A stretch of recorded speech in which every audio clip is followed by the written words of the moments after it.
지금도 그 국밥집 앞을 지나칠 때면 가슴 한구석이 욱신거리며 저려옵니다.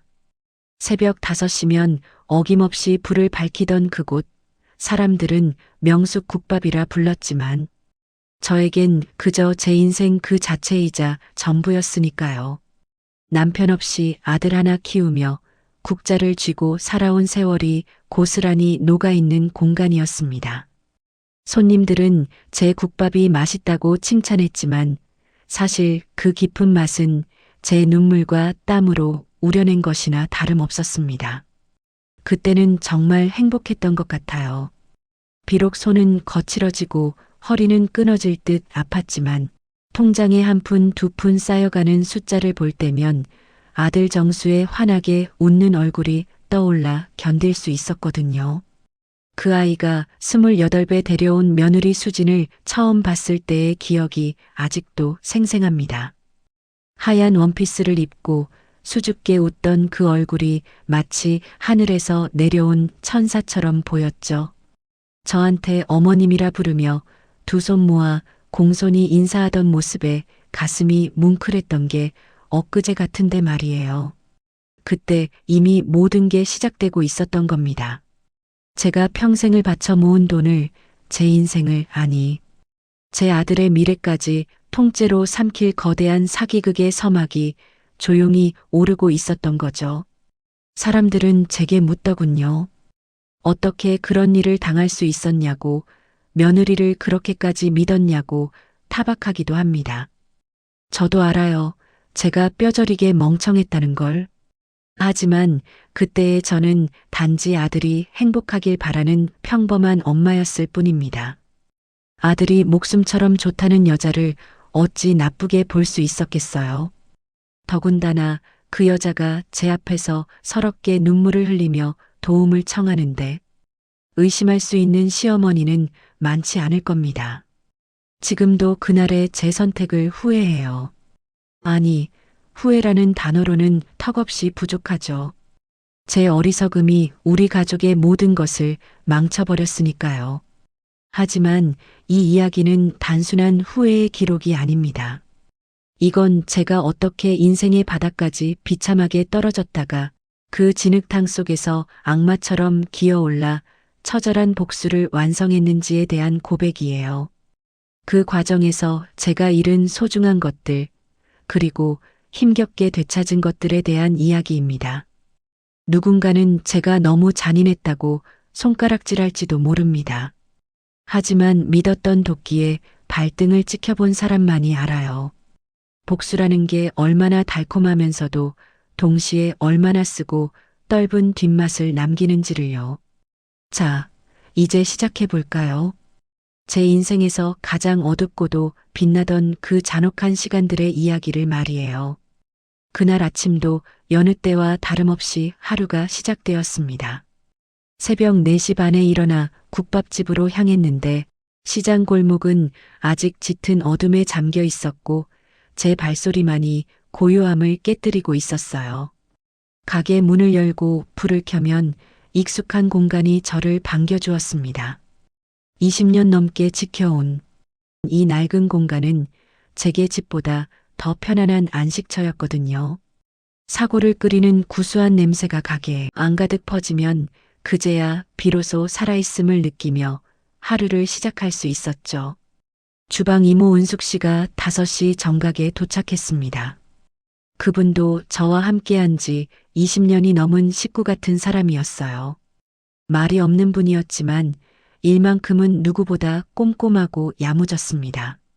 그날따라 묵묵히 팔을 썰면서 가끔 제 쪽을 힐끗거리더군요. 그때 이미 뭔가 이상한 낌새를 눈치챘던 게 아닐까 싶어요. 하지만 저는 아무것도 몰랐습니다. 행복에 취해 알려고 하지 않았던 건지도 모르죠. 손님들이 하나둘 들어오기 시작했습니다. 단골 김 사장님은 오늘도 국밥 대자에 소주 한 병을 주문하시더군요. 시장에서 과일 가게를 하시는 분인데 매일 아침 저희 집에서 해장을 하시는 게 일과였습니다. 그분이 국밥을 뜨며 물었어요. 며느리는 요즘 어떻게 지냅니까? 착한 여자를 만나서 복 받았다고, 자식 농사 참 잘 지었다고 치켜 세우셨죠. 그 말에 저는 어깨가 으쓱했습니다. 맞아요. 저는 정말로 운이 좋은 사람이라고 믿어 의심치 않았거든요. 점심때가 되자 가게는 발 디딜 틈이 없었습니다. 국자를 쥔 제 손은 쉴 새 없이 움직였고 이마를 타고 땀이 비 오듯 흘러내렸지만 기분은 날아갈 듯 좋았어요. 이렇게 바쁜 게 감사했으니까요. 장사가 잘 된다는 건 그만큼 제가 모을 수 있는 돈이 많아진다는 뜻이었고 제 머릿속에는 언제나 은행 통장의 숫자가 선명하게 박혀 있었습니다. 3,500만 원이었습니다. 평생을 안 입고 안 먹으며 모아 만든 그 돈은 아들 정수와 며느리 수진의 새집 마련을 위한 꿈의 자금이었어요. 오후 3시쯤 되니 가게가 좀 한산해졌습니다. 저는 잠시 숨을 돌리며 핸드폰을 꺼내 확인했죠. 며느리 수진에게서 온 문자가 와 있더군요. 어머님 점심은 드셨어요. 오늘 저녁에 잠깐 들러도 될까요? 저는 당연히 좋다고 답장을 보냈습니다. 며느리가 가게에 들르는 건 언제나 반가운 일이었으니까요. 그 애는 올 때마다 제가 좋아하는 약과를 사들고 와서 제 입에 넣어주곤 했거든요. 참 마음씨가 곱고 예쁜 아이라고 생각했습니다. 저녁 6시쯤 수진이 가게에 나타났습니다. 그날따라 얼굴이 유난히 창백해 보였고 눈가가 붉게 부어 있는 것이 한눈에 들어왔어요.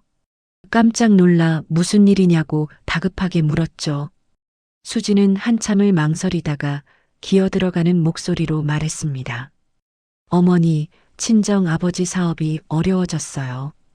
급하게 돈이 필요한데 어쩔 수 없이 어머님께 도움을 청하러 왔습니다. 그 말을 뱉어내며 수진의 눈에서 굵은 눈물방울이 주르륵 흘러내렸습니다. 저는 당황했습니다. 며느리가 그렇게 서럽게 우는 모습을 처음 봤거든요. 평소에 항상 밝고 씩씩했던 그 애가 이렇게 처참하게 무너져 내리는 걸 보니 제 마음이 찢어지는 것 같았죠. 제가 떨리는 목소리로 물었어요. 그래, 얼마나 필요한 거니? 수지는 고개를 들지 못한 채 대답했습니다. 3천만 원만 있으면 돼요.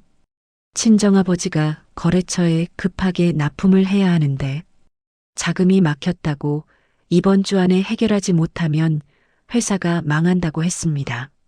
3천만 원이라는 금액에 저는 잠깐 망설였습니다. 그건 제가 평생 모은 돈의 대부분이었으니까요. 하지만 수진의 떨리는 목소리와 애원하는 눈빛을 보고 있자니 차마 거절할 수가 없었어요. 그 애는 제 손을 잡고 계속 말했죠. 딱 한 달만 빌려주세요. 거래처에서 돈이 들어오면 바로 갚을게요. 이자도 쳐서 드릴게요. 그러면서 자꾸 고개를 숙이고 손을 비비더군요.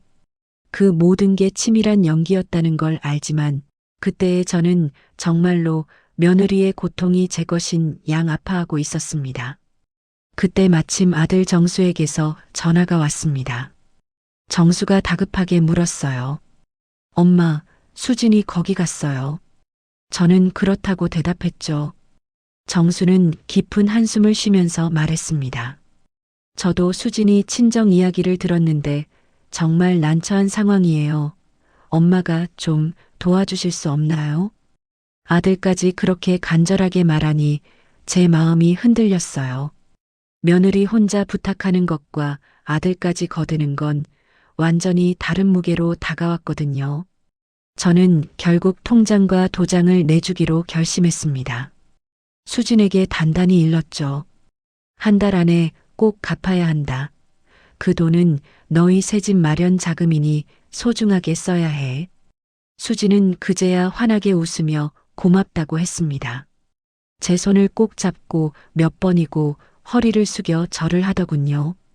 어머님 은혜는 평생 잊지 않겠습니다. 무슨 일이 있어도 꼭 갚을게요. 그 맹세를 철석같이 믿었던 제가 정말 천하의 바보였습니다. 다음 날 아침 수지는 은행으로 향했습니다. 저는 가게 일이 너무 바빠서 직접 따라가지 못하고 통장과 도장, 그리고 신분증 차본까지 미리 챙겨 보냈죠. 수지는 점심때쯤 가게로 전화를 걸어왔습니다. 어머님 덕분에 잘 처리했어요. 정말 고맙습니다. 목소리가 한결 밝아진 게 수화기 너머로도 느껴졌죠. 저는 다행이라고 가슴을 쓸어내렸습니다. 며느리가 웃으면 아들도 행복하고 아들이 행복하면 저도 세상을 다 가진 듯 행복했으니까요. 그렇게 일주일이 지났습니다. 수진에게서 연락이 뜸했지만 크게 신경 쓰지 않았어요. 젊은 사람들은 다 바쁘게 사니까 정수도 회사 일이 많다고 했으니 그러려니 했죠. 그런데 열흘째 되는 날 낯선 번호로 이상한 전화를 받았습니다. 받아보니 어떤 남자가 대뜸 제 이름을 확인하더군요. 명숙 씨 본인 맞습니까? 저는 그렇다고 대답했죠. 남자의 목소리가 순식간에 차갑게 변했습니다. 저는 대부업체 직원입니다. 연체된 대출금을 당장 갚으세요. 저는 무슨 말인지 몰라 어리둥절해서 되물었죠. 제가 대출을 받은 적이 없는데요. 남자는 비웃듯이 말했습니다. 명숙 국밥집을 담보로 2천만 원을 대출받으셨잖아요. 일주일이 지났는데 이자도 안 갚고 연락도 안 되면 어쩌자는 겁니까? 그 말을 듣는 순간 머릿속이 하얗게 변했습니다. 제 가게를 담보로 대출이라니요. 저는 그런 적이 맹세코 없었어요. 남자에게 따졌죠. 뭔가 착오가 있는 것 같습니다. 제가 그런 대출을 신청한 적이 없다고요. 남자는 냉소적으로 쏘아붙였습니다. 착오는 무슨, 여기 계약서에 당신 인감도장이 찍혀 있고 신분증 사본도 첨부되어 있습니다. 며칠 안에 돈을 갚지 않으면 법대로 가게를 넘겨받을 수밖에 없으니 그리 아세요. 전화를 끊고 나서 저는 한참을 멍하니 서 있었습니다. 손이 사시나무 떨리듯 떨리고 다리에 힘이 풀려 주저앉을 뻔했죠. 주방 이모 은숙 씨가 걱정스럽게 무슨 일이냐고 물어봤지만 입이 떨어지지 않았어요. 제 머릿속은 온통 혼란스러웠습니다. 도대체 누가 제 이름으로 대출을 받았다는 건지, 제 도장은 어떻게 쓴 건지 도무지 이해가 되지 않았거든요. 그때 문득 며느리 수진이 떠올랐습니다. 제가 통장과 도장을 맡긴 사람은 세상에 그 애뿐이었어요. 설마 하는 마음에 수진에게 전화를 걸었지만 전화는 계속 꺼져 있었습니다. 몇 번을 다시 걸어도 차가운 기계음만 들려올 뿐이었죠. 그 순간 온몸에 소름이 돋았습니다. 뭔가 크게 잘못되고 있다는 걸, 돌이킬 수 없는 일이 벌어졌다는 걸 본능적으로 느꼈죠. 급하게 아들 정수에게 전화를 걸었습니다. 제가 떨리는 목소리로 물었어요. 정수야, 혹시 수진과 연락이 되니? 정수는 평소와 다름없는 목소리로 대답했습니다. 아침에 출근하면서 봤어요. 무슨 일 있으세요? 저는 안도의 한숨을 쉬었습니다. 다행이다. 정말 다행이다 싶었죠. 며느리가 멀쩡히 있다면 오해가 있거나 뭔가 해결할 방법이 있을 거라고 믿고 싶었습니다. 하지만 그날 저녁 정수에게서 다급한 전화가 걸려왔습니다. 정수가 울먹이며 말했죠. 엄마, 수진이 집에 안 들어왔어요. 회사에도 연락해봤는데 무단결근이라고 연락이 안 된대요. 정수의 목소리에는 당황과 불안이 가득했습니다. 저는 그제야 확신했습니다. 이건 단순한 사고가 아니라 심각한 사건이라는 것을요. 제 평생의 재산이, 제 목숨 같은 가게가, 그리고 제 인생이 송두리째 무너지기 시작하고 있다는 것을 말이에요. 며느리가 감쪽같이 사라진 지 사흘째 되던 날, 제 가게 앞에 검은 승용차 한 대가 위협적으로 멈춰 섰습니다. 차에서 내린 남자들은 말끔한 정장 차림이었지만 눈빛이 예사롭지 않았죠. 그들은 거침없이 가게 안으로 들어와 저를 찾았습니다. 당신이 명숙 씨입니까? 묻는 목소리가 쇠를 긁는 듯 차가웠습니다. 저는 그렇다고 대답했죠. 그러자 그들은 서류 몇 장을 테이블 위에 툭 던지며 말했습니다. 이틀 안에 원금과 이자를 갚지 않으면 이 가게 접수하겠습니다. 서류를 보는 순간 눈앞이 캄캄해졌습니다. 거기에는 제 이름으로 된 대출 계약서가 선명하게 놓여 있었어요. 명숙 국밥집을 담보로 2천만 원을 빌렸다는 내용이 적혀 있었죠. 제 도장이 붉게 찍혀 있었고 제 신분증 사본까지 완벽하게 첨부되어 있었습니다. 하지만 저는 맹세코 그런 계약을 한 적이 없었어요. 그 도장을 찍은 건 분명 제가 아니었습니다. 남자들에게 악을 쓰며 따졌습니다. 이건 명백한 사기예요. 제가 이런 대출을 받은 적이 없다고요. 하지만 그들은 냉담하게 웃을 뿐이었죠. 법적으로 아무 문제 없는 계약입니다. 도장과 신분증이 있으니 본인이 동의한 거나 다름없잖아요. 경찰에 신고하든 뭘 하든 상관없지만 기한 내에 돈을 못 갚으면 가게를 비워야 할 겁니다. 그들은 으름장을 놓고 유유히 사라졌습니다. 남자들이 나간 뒤 저는 그 자리에 주저앉고 말았습니다. 가게 바닥에 털썩 앉아 짐승처럼 울부짖었어요. 20년 넘게 피땀 흘려 지켜온 이 공간이, 제 인생의 전부였던 이곳이 하루아침에 물거품처럼 사라질지도 모른다는 생각에 숨이 막혀왔죠. 주방 이모 은숙 씨가 다가와 말없이 제 어깨를 두드렸지만 그 어떤 위로도 귀에 들어오지 않았습니다. 세상이 와르르 무너지는 기분이었거든요. 그날 저녁 아들 정수가 가게로 찾아왔습니다. 수진이 사흘째 연락이 안 된다며 걱정으로 얼굴이 반쪽이 되어 있었죠. 저는 정수에게 그동안의 일을 모두 털어놓았습니다. 수진에게 통장과 도장을 줬던 일, 대부업체에서 가게를 담보로 대출을 받았다는 것, 이틀 안에 돈을 갚지 못하면 가게를 뺏기게 된다는 것까지요. 그런데 정수의 반응은 제 예상과 완전히 달랐습니다. 정수는 불같이 화를 냈습니다. 하지만 그 분노의 화살은 수진이 아닌 저를 향하고 있었죠. 정수가 소리쳤습니다. 어머니가 수진을 너무 몰아붙인 게 아니에요. 돈을 빌려주면서 며느리한테 무슨 험한 말을 한 거 아닙니까? 수진이 스트레스를 받아서 어디 가서 쉬고 있는 것 같아요. 며칠 지나면 돌아올 거라고요. 저는 제 귀를 의심했습니다. 아들이 제 편이 아니라 사기꾼 며느리 편을 들며 저를 비난하는 게 믿기지 않았어요. 제가 기가 막혀서 물었습니다. 정수야, 지금 엄마가 가게를 잃을 수도 있는 상황인데 내가 어미한테 할 소리니? 정수는 짜증스럽게 대답했죠. 수진이 절대 그럴 사람이 아니에요. 엄마가 지금 단단히 오해하고 있는 겁니다. 그리고는 경찰에 신고하는 것도 좀 기다려보자고 수진에게 섣불리 누명을 씌우면 안 된다고 저를 말렸습니다. 그 말을 듣는 순간 저는 아들에게마저 처참하게 버림받은 기분이 들었습니다. 정수가 가게를 나간 뒤 저는 텅 빈 가게에 혼자 앉아 생각했습니다. 제가 도대체 뭘 잘못한 건지, 아들을 어떻게 키운 건지 깊은 자책이 밀려왔죠. 평생을 아들 하나만 바라보고 살았는데 정작 생사가 걸린 위기의 순간에 아들은 제 곁에 없었습니다. 며느리를 믿는다는 그 말이 가슴에 대못처럼 박혔습니다. 그때부터였어요. 제 안에 뭔가 차갑고 단단한 도끼가 생겨나기 시작한 건요. 다음 날 아침 저는 결심을 굳히고 경찰서로 향했습니다. 정수가 뭐라고 하든 신고를 해야겠다고 마음먹었죠. 경찰관에게 모든 상황을 설명했습니다. 담당 형사가 물었어요. 어떻게 된 일인지 처음부터 말씀해 보세요.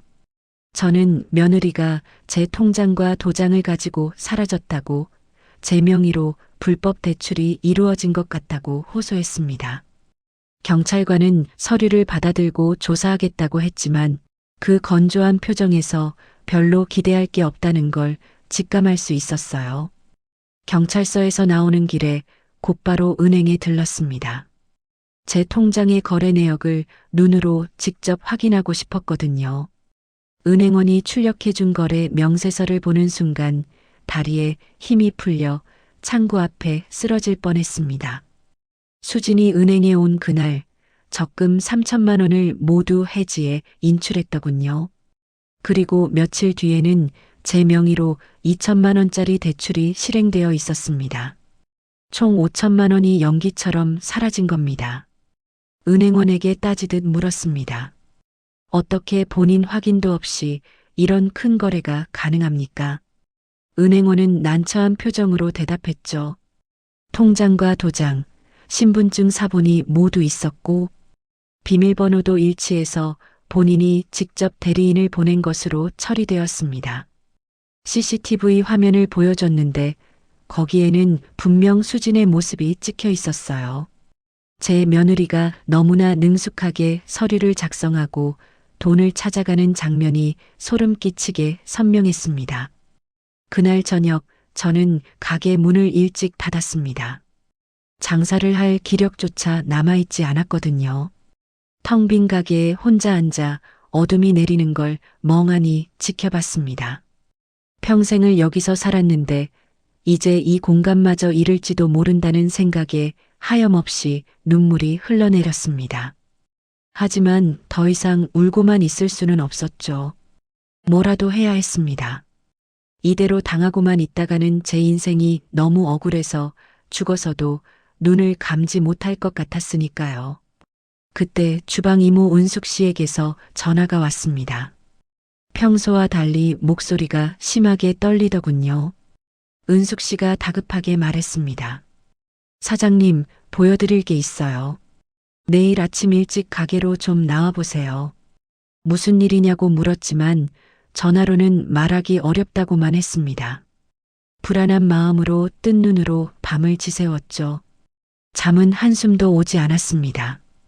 다음 날 새벽 은숙 씨가 가게로 달려왔습니다. 그분은 주위를 살피더니 조심스럽게 핸드폰을 꺼내 사진 한 장을 보여줬어요. 그 사진을 보는 순간 저는 심장이 멎는 줄 알았습니다. 거기에는 수진이 어떤 낯선 여자와 함께 찍혀 있었는데 그 여자의 얼굴이 수진과 토씨 하나 안 틀리고 똑같았거든요. 아니, 똑같다는 말로는 부족했어요. 마치 거울을 보는 것처럼 완벽하게 일치하는 두 개의 얼굴이 서로를 마주 보고 있었습니다. 은숙 씨가 떨리는 목소리로 설명했습니다. 한 달 전쯤 수진이 가게 근처 카페에서 그 여자와 만나는 걸 우연히 봤어요. 처음엔 친구를 만나는 줄 알았는데 뭔가 이상해서 몰래 찍어뒀죠. 두 사람이 똑같은 옷을 입고 있었고 서로의 가방과 액세서리를 바꿔 끼는 모습이 너무 수상했다고 했습니다. 그때는 별 생각 없었는데 수진이 사라진 지금 이 사진이 중요한 단서가 될 것 같다고 덧붙였죠. 저는 한참을 그 사진을 들여다봤습니다. 머릿속이 복잡하게 엉키기 시작했어요. 수진에게 쌍둥이가 있었다는 건가 아니면 이건 수진이 아닌 다른 사람이었던 건가. 질문들이 꼬리에 꼬리를 물고 이어졌죠. 하지만 한 가지는 확실했습니다. 이건 단순한 사기가 아니라 아주 오래전부터 치밀하게 계획된 악질적인 범죄라는 사실이요.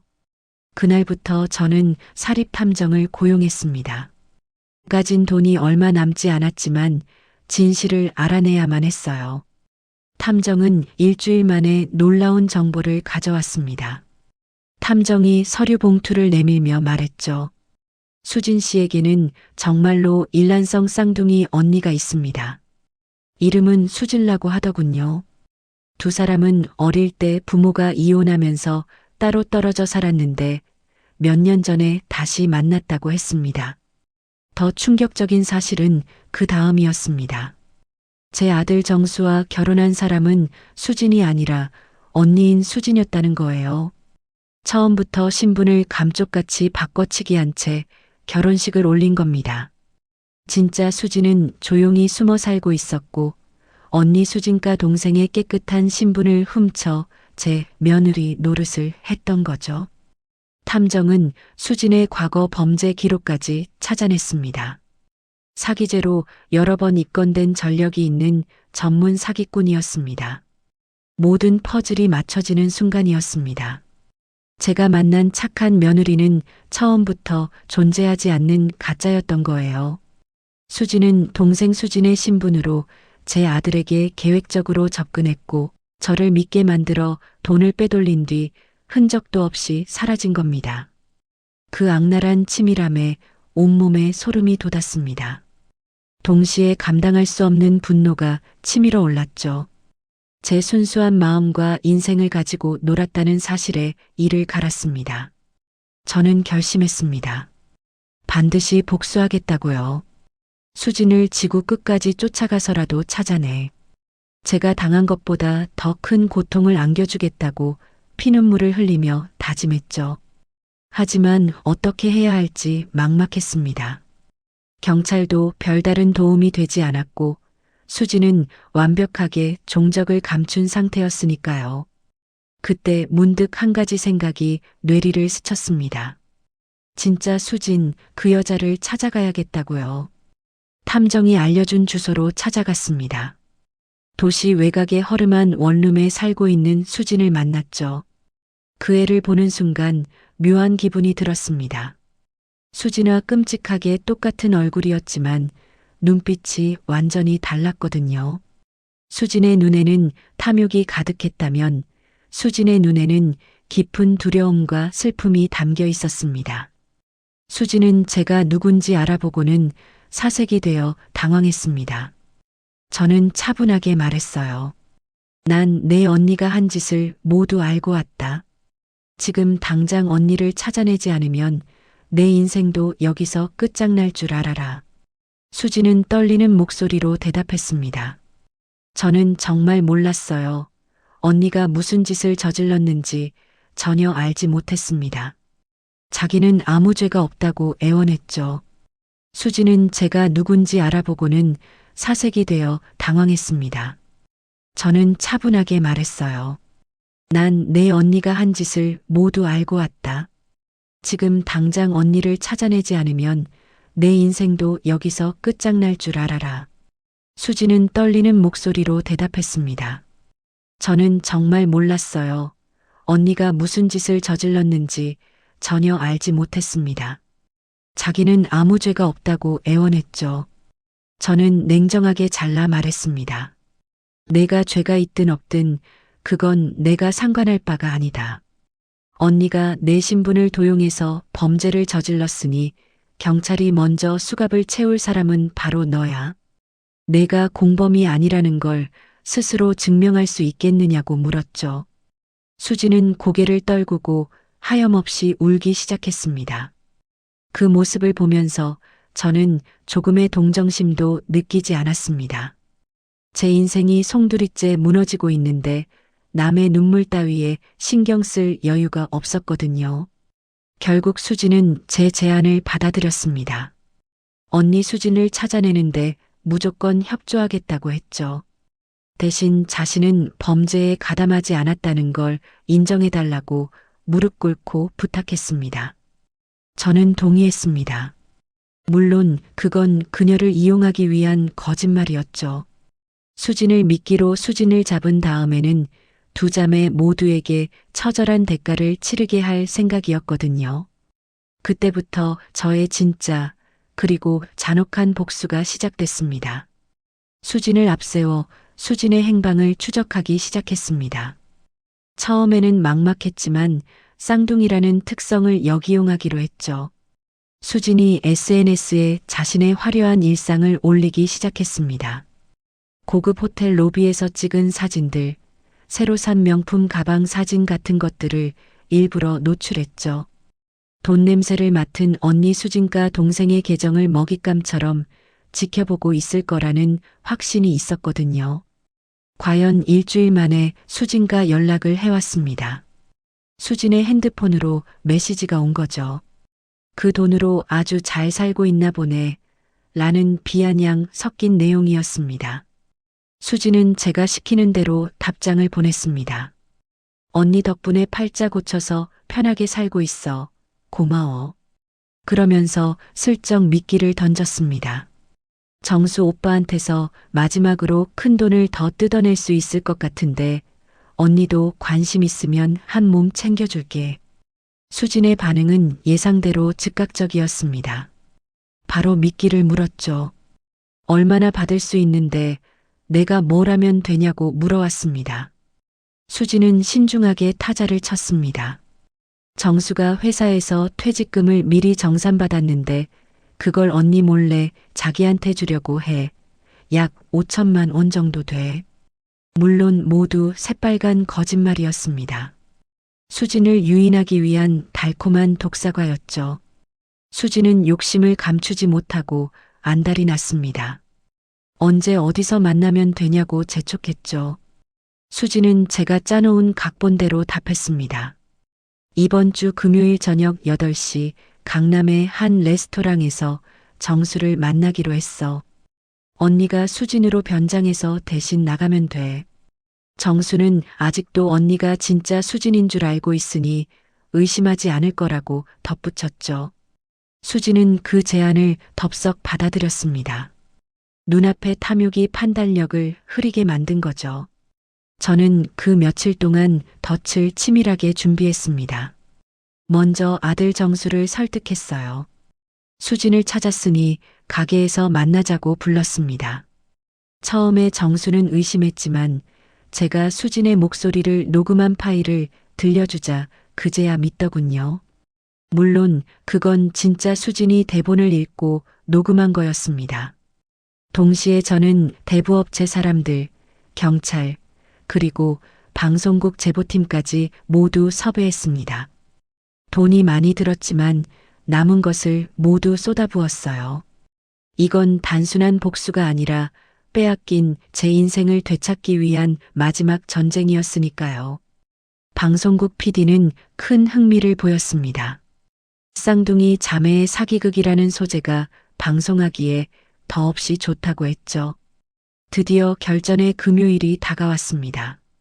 그날 아침 저는 가게에 나가지 않았습니다. 평생 처음으로 문을 닫았죠. 대신 미리 예약해둔 레스토랑으로 향했습니다.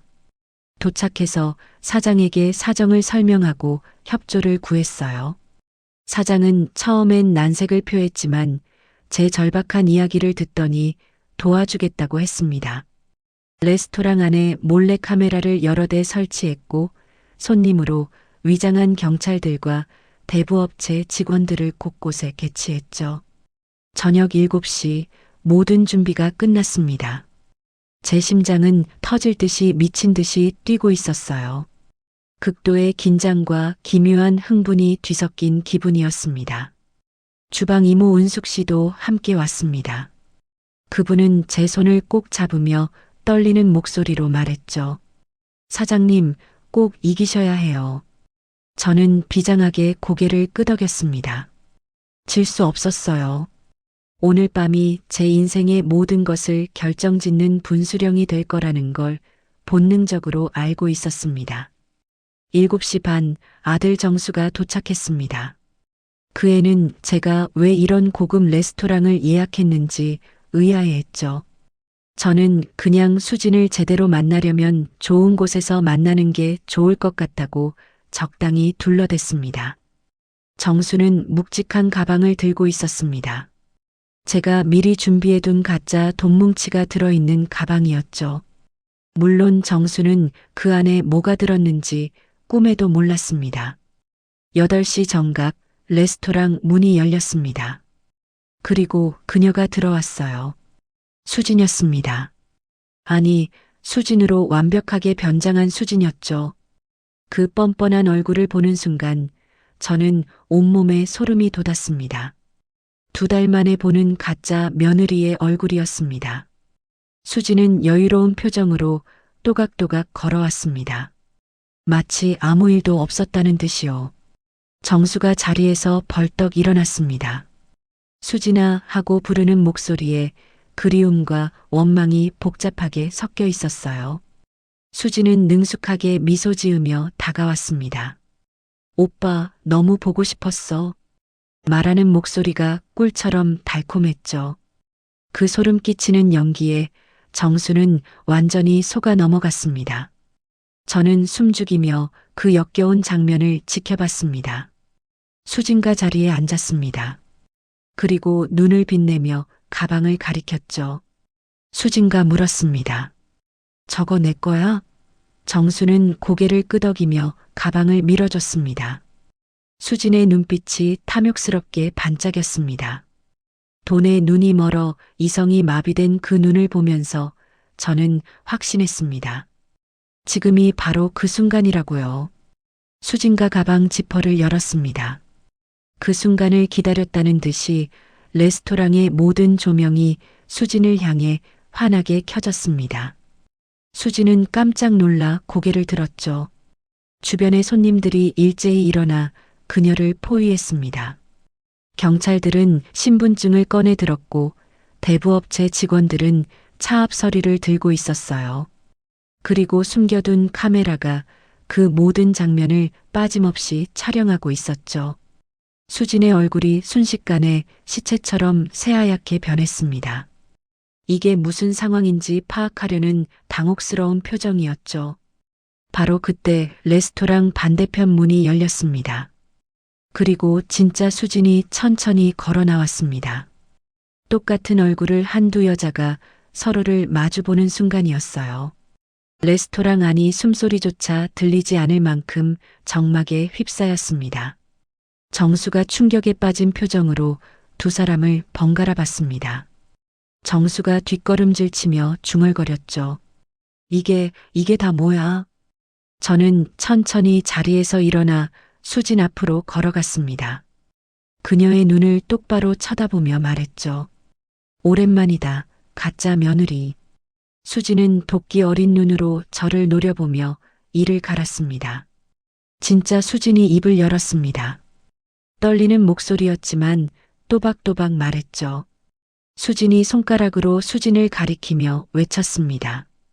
저 사람은 제 쌍둥이 언니 수진이에요. 그리고 수진과 자신의 신분을 훔쳐 정수와 결혼했다는 것, 시어머니를 속여 돈을 빼돌렸다는 것, 모든 게 처음부터 계획된 사기극이었다는 것을 만천하에 폭로했습니다.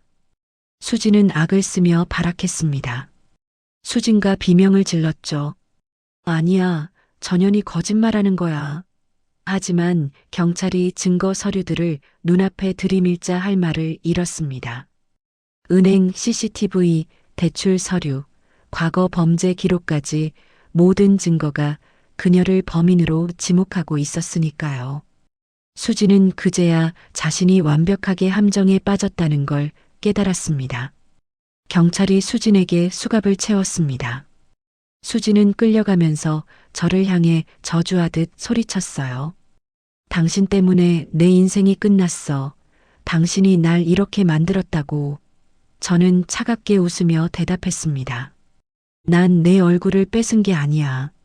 내가 쓰레기통에 버린 진짜 얼굴을 찾아줬을 뿐이지. 그 말을 끝으로 수지는 경찰들에 의해 짐짝처럼 끌려나갔습니다. 레스토랑 안은 웅성거렸고 카메라는 계속 돌아갔죠.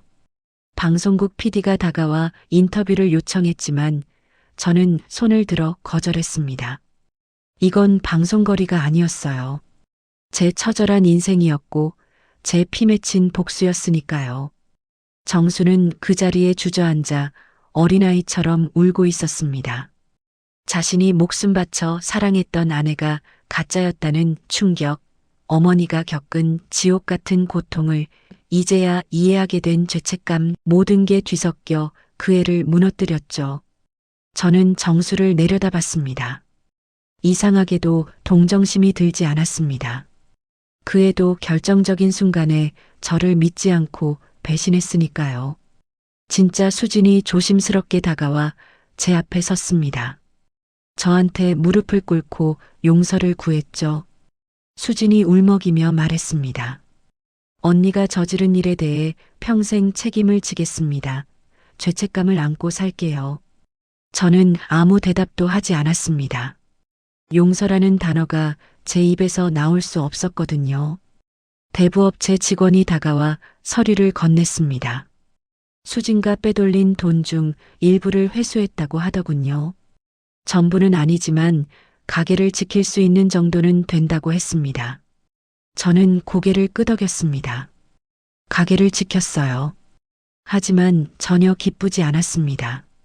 승리의 기쁨보다는 가슴을 뻥 뚫고 지나가는 공허함이 더 컸거든요. 레스토랑을 나서는데 주방 이모 은숙 씨가 제 팔을 잡았습니다. 은숙 씨가 위로하듯 말했죠. 사장님, 이제 다 끝났어요. 저는 고개를 저었습니다. 아니에요. 이제 시작인걸요.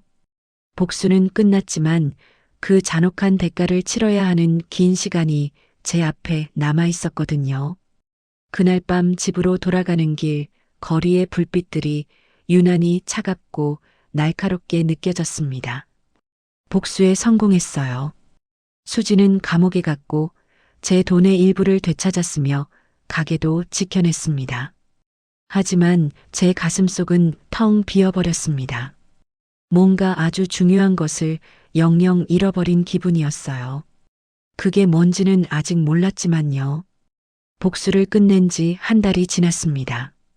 수지는 사기죄로 징역 5년을 선고받고 교도소로 갔죠.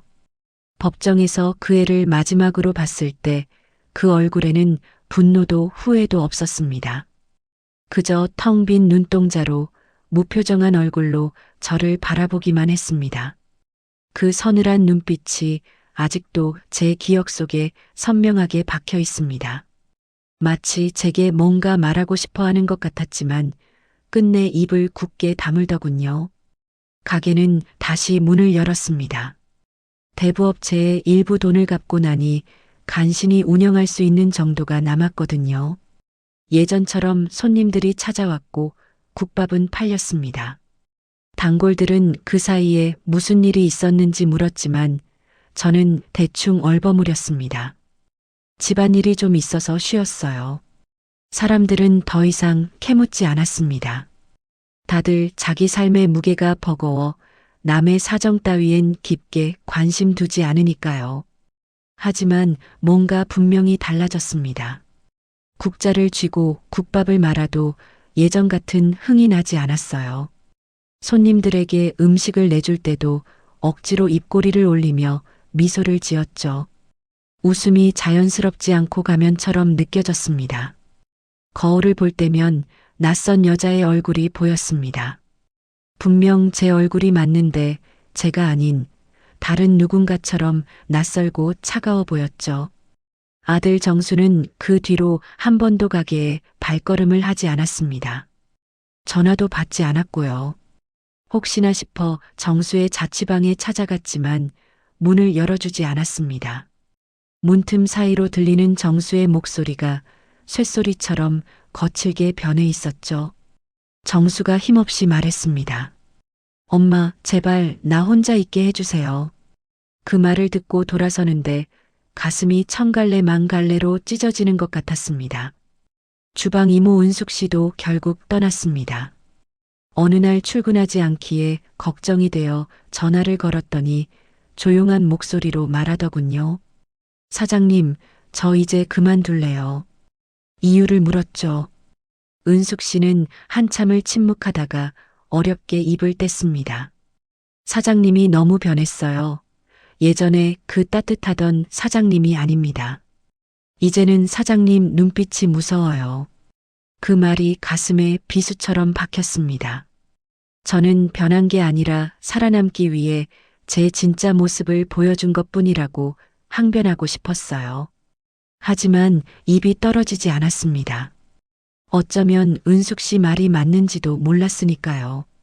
복수를 하는 과정에서 제 안에 뭔가가 부서지고 망가진 것 같았거든요. 다시는 원래대로 돌아갈 수 없는 강을 건너버린 느낌이었습니다. 새로운 직원을 구했지만 오래 버티지 못했습니다. 한 달에 3명이 그만뒀어요. 모두 비슷한 이유를 댔습니다. 사장님이 너무 예민하고 까다롭다고, 숨막혀서 일하기 힘들다고 했죠. 저는 예전과 똑같이 일을 시킨다고 생각했는데 사람들은 저를 견디지 못했습니다. 그제야 깨달았습니다. 제가 정말로 괴물처럼 변했다는 것을요. 밤이면 잠을 이룰 수 없어 뒤척였습니다. 눈을 감으면 수진의 얼굴이 악몽처럼 떠올랐어요. 아니, 수진의 얼굴이었죠. 똑같은 두 얼굴이 번갈아 나타나며 저를 비웃는 것 같았습니다.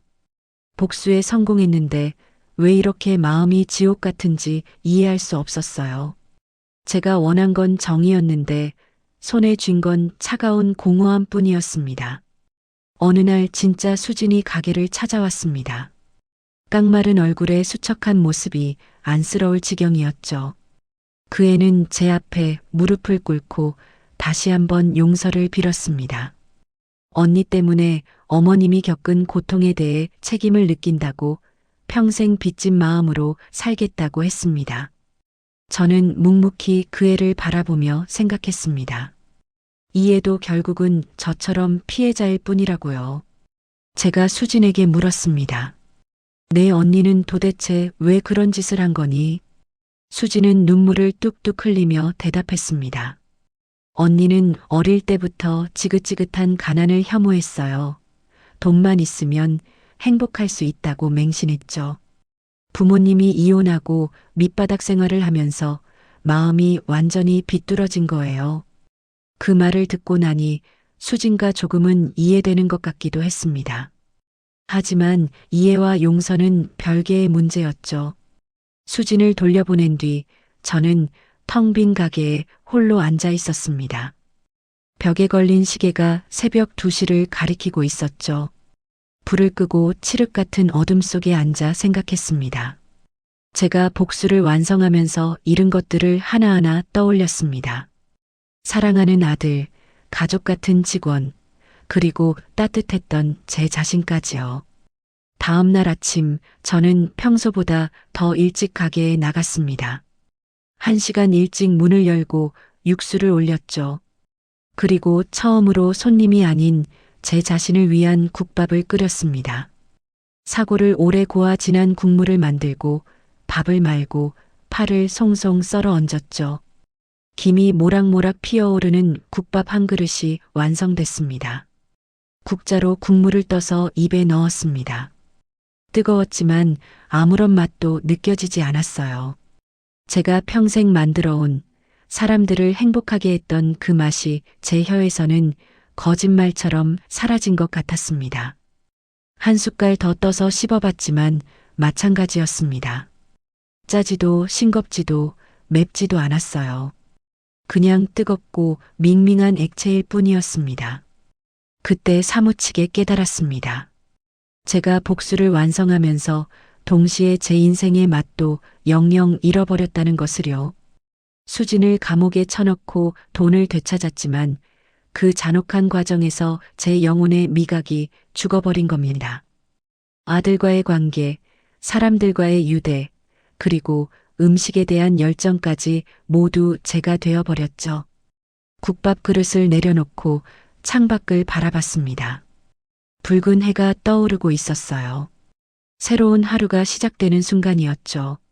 시장 골목에 사람들이 하나둘 모습을 드러내며 활기를 띠기 시작했습니다. 저는 그들을 보며 생각했습니다. 저들도 각자 말 못할 아픔을 가슴에 품고 살아가겠지, 라고요. 저도 이제 제 아픔을 묵묵히 안고 살아가야 했습니다. 그 흉터는 평생 남을 테니까요. 이 무거운 십자가를 짊어지고 죽을 때까지 가야 할 것 같았습니다. 하지만 어쩔 수 없었어요. 이게 제가 선택한 길이었으니까요. 가게 문을 활짝 열고 손님을 맞이할 준비를 했습니다.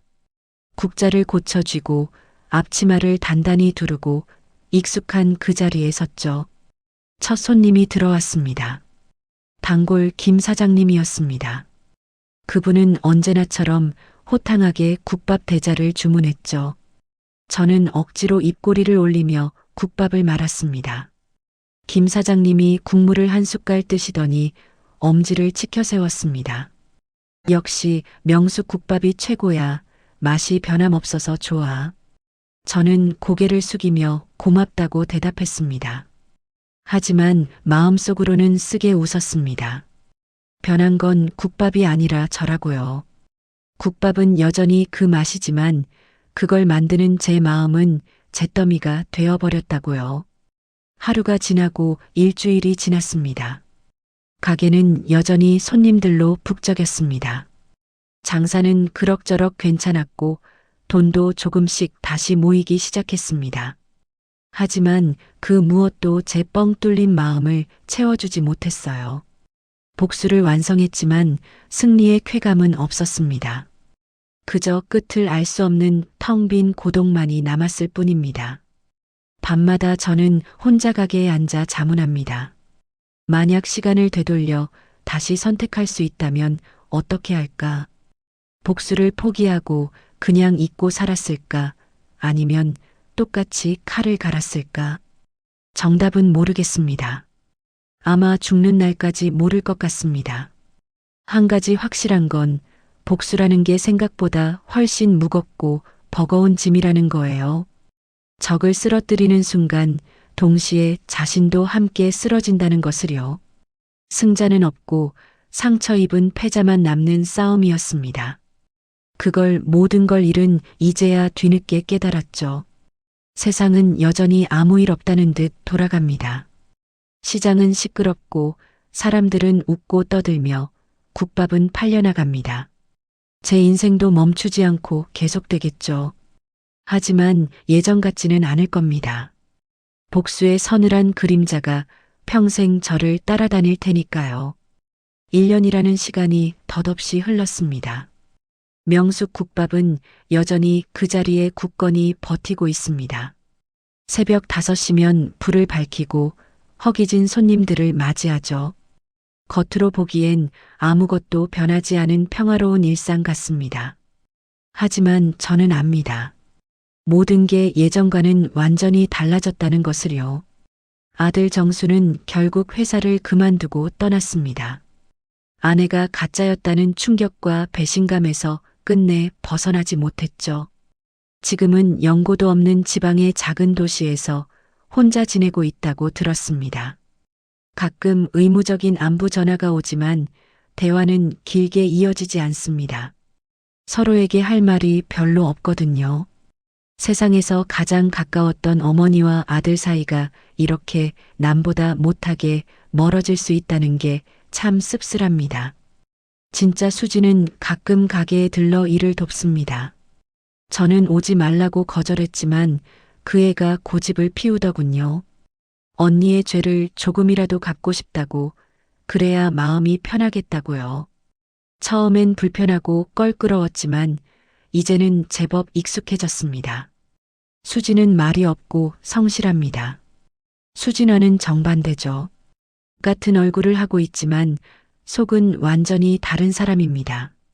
수지는 감옥에서 모범수로 생활하고 있다고 전해 들었습니다. 출소하면 동생을 보고 싶다는 편지를 수진에게 보냈다더군요. 수지는 그 편지를 들고 와서 제게 물었습니다. 어머님, 언니를 용서해야 할까요? 저는 대답하지 못했습니다. 용서라는 게 도대체 뭔지, 과연 할 수는 있는 건지 더 이상 모르겠더라고요. 요즘 저는 멍하니 앉아 자주 생각합니다. 그때 그 복수가 정말 필요했을까라고요. 수진을 감옥에 보내는 대신 그냥 조용히 경찰에 맡기고 제 삶을 추스르며 살았다면 어땠을까요? 아들과의 관계가 이렇게까지 처참하게 망가지지는 않았을 것 같습니다. 하지만 그때의 저에게는 다른 선택지가 없었습니다. 복수 아니면 파멸, 둘 중 하나뿐이었으니까요. 가끔 손님들이 농담처럼 묻습니다. 사장님은 왜 재혼 안 하셨냐고요. 저는 씁쓸하게 웃으며 대답해요. 일이 남편이고 이 가게가 제 자식이라고요. 거짓말은 아닙니다. 정말로 이제 이 가게가 제 인생의 전부니까요. 하지만 전부인 동시에 벗어날 수 없는 감옥이기도 합니다. 저는 여기서 평생 수감자처럼 살아야 하니까요. 새벽에 일어나 가게로 가는 발걸음이 예전보다 훨씬 무거워졌습니다. 한 발짝 떼기가 천근만근 힘들어요. 그래도 갑니다. 가야 하니까요. 멈추면 그대로 무너져 내릴 것 같거든요. 움직이는 것만이 제가 아직 살아있다는 유일한 증거인 것 같습니다. 펄펄 끓는 국물을 보며 생각합니다. 이 사골 국물처럼 제 인생도 참 오래도록 고와졌구나 라고요. 뼈를 오래 끓일수록 국물이 진해지듯 제 마음도 고통의 시간이 지날수록 단단해졌습니다. 하지만 그게 좋은 건지는 모르겠습니다. 때론 무르고 연한 게 더 행복할 수도 있잖아요. 복수를 끝낸 뒤 제가 손에 쥔 건 뭘까요? 되찾은 돈의 일부와 낡은 가게, 그리고 상처뿐인 영광이었습니다. 수지는 감옥이라는 벌을 받았지만 저도 보이지 않는 감옥에서 벌을 받고 있습니다. 평생 이 지독한 죄책감과 공허함을 안고 살아야 하는 형벌이죠. 누가 이겼는지 모르겠습니다. 어쩌면 우리 모두 패배한 건지도 몰라요. 해가 지고 다시 달이 뜹니다. 계절이 바뀌고 세상은 무심하게 돌아가요. 저도 기계처럼 하루하루를 살아냅니다. 국자를 쥐고 국밥을 말고 손님을 맞이하죠. 그렇게 오늘도 내일도 모레도 제 삶은 계속될 겁니다. 이게 남은 제 인생이니까요. 가끔 꿈을 꿉니다. 아무 일도 없었던 행복했던 시절의 꿈이에요. 수진이 진짜였고 돈도 그대로 있고 아들이 제 옆에서 환하게 웃는 꿈이죠. 깨어나면 현실이 너무 서러워 베개가 젖어 있곤 합니다. 하지만 어쩔 수 없어요. 이게 제가 선택한 길이고 제가 치러야 할 잔혹한 대가니까요. 명숙국밥은 오늘도 영업 중입니다. 김이 모락모락 피어오르는 국밥을 내놓으며 저는 습관처럼 미소 짓습니다. 손님들은 국밥이 참 맛있다고 칭찬하죠. 그 말에 고맙다고 고개를 숙입니다. 하지만 마음속으로는 조용히 은졸입니다. 이 맛의 진짜 재료는 제 눈물과 복수라고요. 그걸 아는 사람은 세상에 저 하나뿐입니다.